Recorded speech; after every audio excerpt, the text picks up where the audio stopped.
Halo, perkenalkan kami dari kelompok 6. Di sini kami akan menjelaskan pemasaran digital marketing UMKM Jalan Goyang.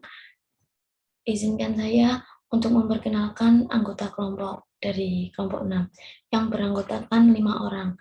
Yang pertama adalah Naval Francella, yang kedua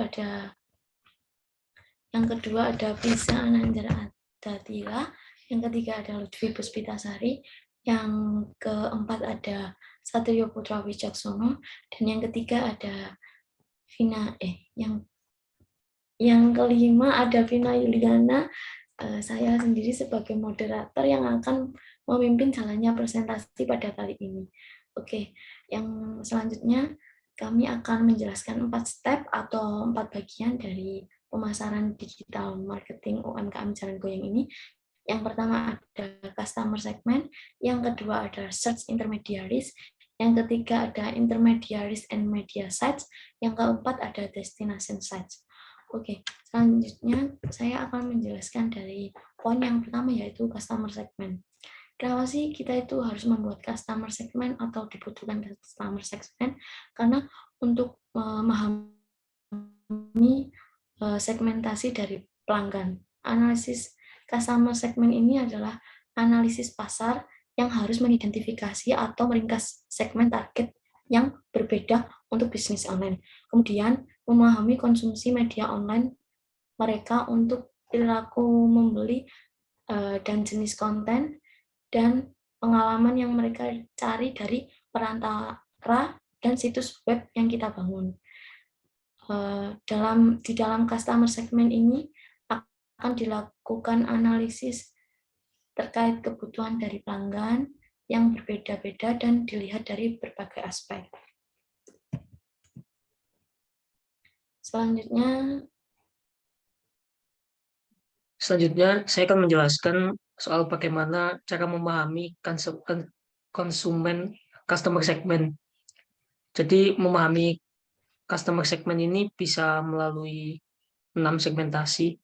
Yang pertama web savvy atau non web savvy, yaitu kita harus memahami apakah konsumen kita itu termasuk yang paham dengan situs website atau yang tidak. Terus selanjutnya ada existing versus new, yaitu membandingkan konsumen yang sekarang sudah ada sama calon customer gitu.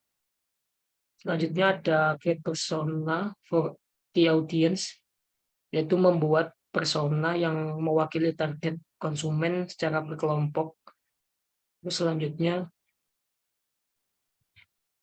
ada demographic segmentation, yaitu segmentasi pasar yang dibuat berdasarkan peta jumlah perkembangan penduduk.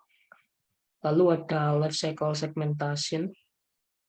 Kalau yang ini tuh segmentasi berdasarkan generasi, mulai dari anak kecil, remaja, sama orang tua.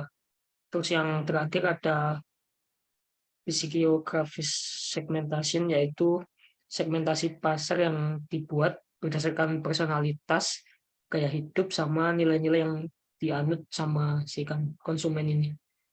Selanjutnya.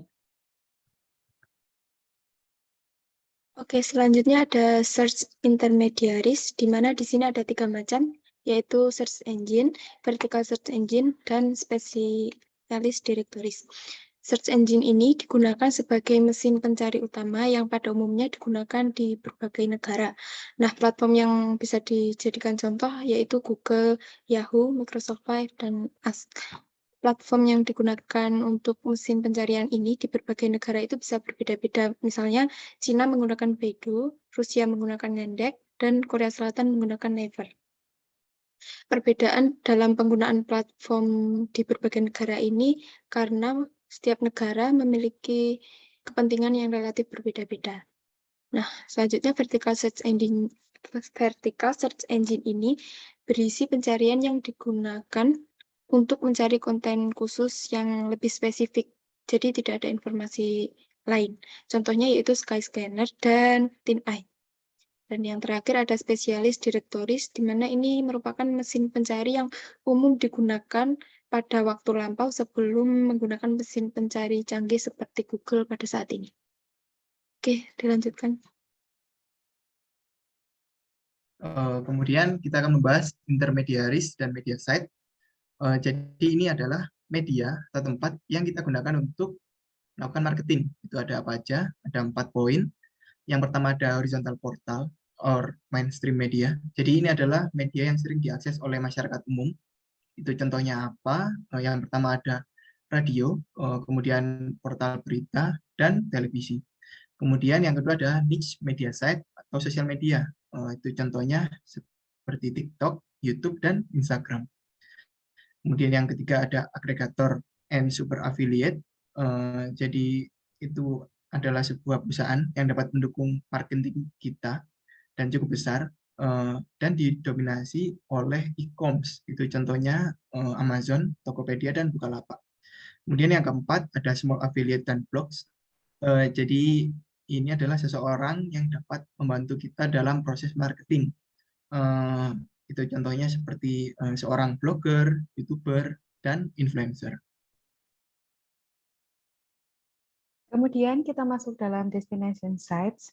Destination sites ini merupakan website yang digunakan untuk menghasilkan pengunjung dan menjalankan transaksional, di mana kami membangun website menggunakan PrestaShop, yakni CMS, yang sangat direkomendasikan untuk membuat website toko online karena memiliki beberapa keunggulan. PrestaShop sendiri merupakan solusi e-commerce yang memiliki fitur utama, yakni next. PrestaShop memiliki fitur utama seperti Insight yang di dalamnya terdapat analisis tentang kinerja pemasaran, produk, penjualan, dan pelanggan. Kemudian yang kedua ada Organize yang di dalamnya terdapat tools untuk mengkonfigurasikan toko, checkout, ketersediaan stok, dan kelola pemesanan. Yang ketiga ada Legal, membuat halaman yang sesuai dengan hukum dan menerapkan pajak yang bergantung dengan lokasi. Dan yang terakhir adalah Produk, yang membantu untuk membuat produk, menavigasi produk, dan navigasi konten. Ya. Sekian presentasi dari kami. Terima kasih.